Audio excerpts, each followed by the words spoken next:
Our design team is led by Herzog de Meuron. This is a design team that has extraordinary appreciation for materials. So they may have seemed a strange choice for us to hire such a firm for a 19th century landmark, but they're sort of perfect because in fact they completely understand the ethos of Tiffany and White.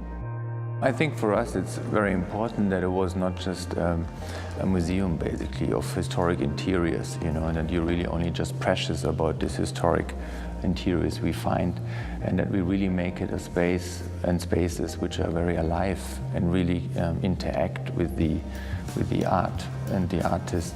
We had the approach to give it a depth and to give it this depth within the space, but also within history, within time, and within memory.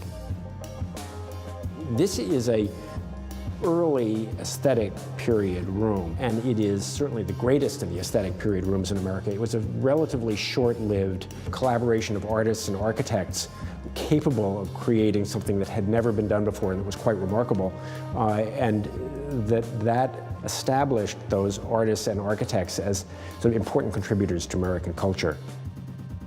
The Veterans Room is a room by Louis Comfort Tiffany, Associated Artists, which was a group of artists that lasted only about 4 years, but had an incredible effect on American design. And it included Louis Comfort Tiffany, of course, at the very beginning of his career. He really hadn't moved into the glass, which he became most famous for. He was still experimenting at that time.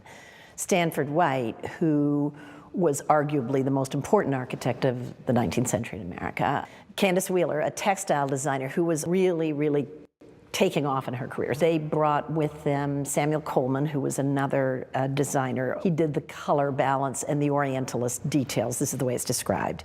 And then they brought 4 other artists that were involved. So here they are, given this incredible commission for this room.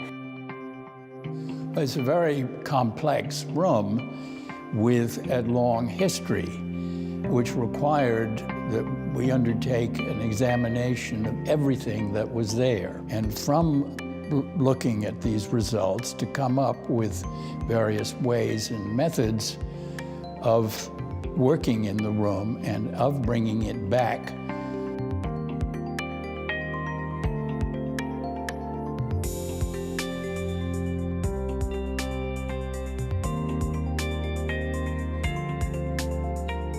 This room is the greatest intact example of a Tiffany room brought back into harmony and balance with itself. Tiffany was a genius that he was able to put all of this together and balance it to create an overall effect. It's almost like a collage, you know, it's a collage of different things, different inspirations. I mean, they go even very Far East, you know, you can definitely see Japanese, Asian influences into it and so on.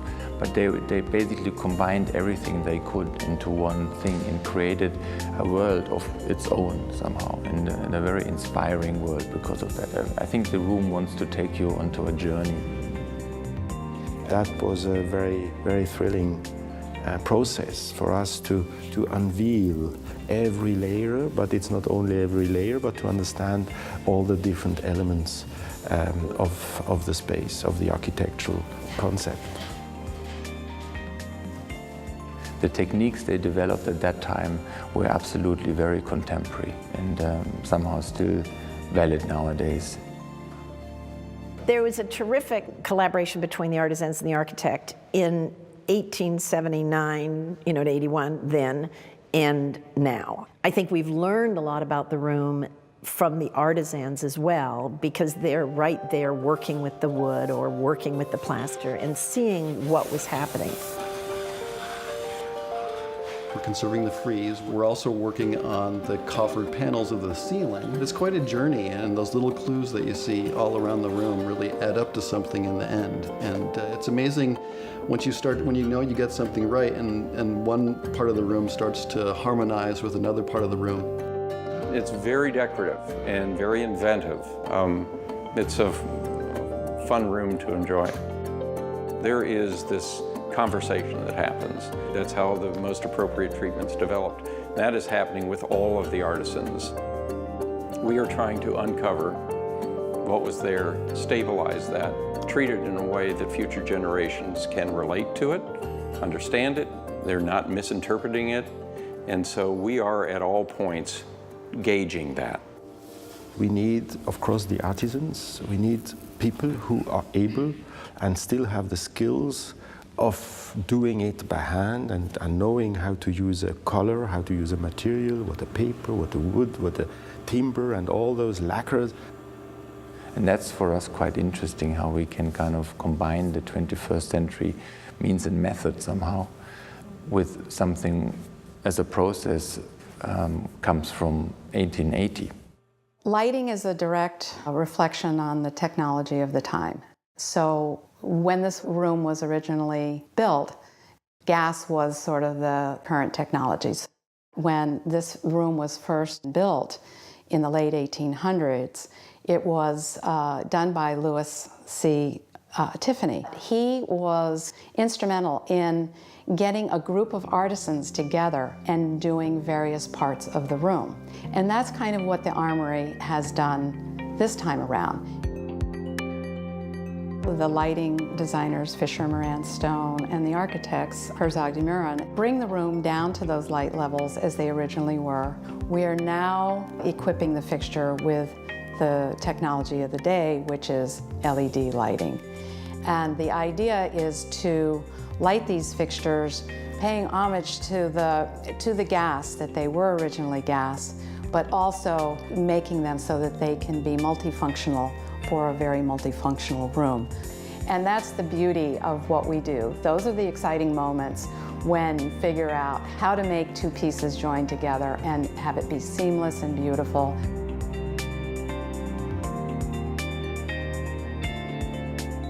Herzog and de Meuron were interested in adding their own modern take on the language. And when they took the painting off the wall, they found a fragment of the original Tiffany wallpaper behind the painting that no one knew existed. So we made countless samples and reiterations to emphasize one aspect or another of the design of this wallpaper. And so they looked at all the individual components, the sheen, the reflectivity, the texture, the embossing, and essentially to create the essence of it, but also to express something modern. So it's very complex, very rich, very nuanced. The great thing about stained glass is that it's kind of a living curtain. As the light changes during the day, the way the windows look change. So every time you go into the room, whether it's cloudy out or it's really sunny or it's rainy, everything gets changed because of the way the light's modulated as it comes through the stained glass. Tiffany was obviously highly personally involved in these windows. They're the earlier windows when he was just getting really excited about stained glass. The four large windows, very unusual for the 1880s. Much more of a modern feel to them, probably much more of a European feel to them than his later windows, which become very pictorial and very precise. These are really, really interesting geometrical windows. Our intent is not to make the windows look new. We like to say we want to make them look as good as old. The craft hasn't changed much in the past 1,000 years. All the work is done by hand. It's still in the hands of the craftsmen to make the window look as much as we can as it did when it was originally made.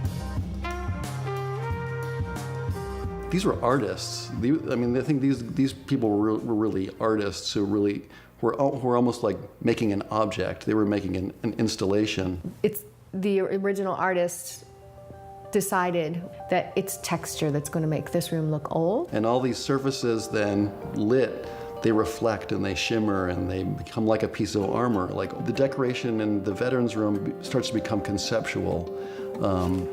That's why it creates a feeling. The concept creates a feeling of old and worn and heroic.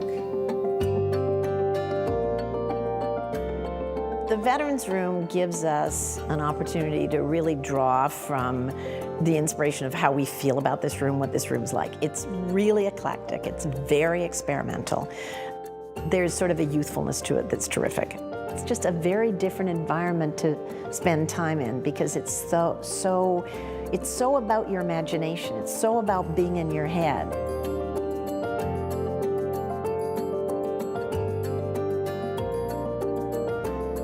To us, it was what embodied the spirit of this building. Young designers doing cutting-edge work, thinking completely outside the box, being extremely experimental. That's kind of what we're trying to be about here now as a 21st century cultural institution.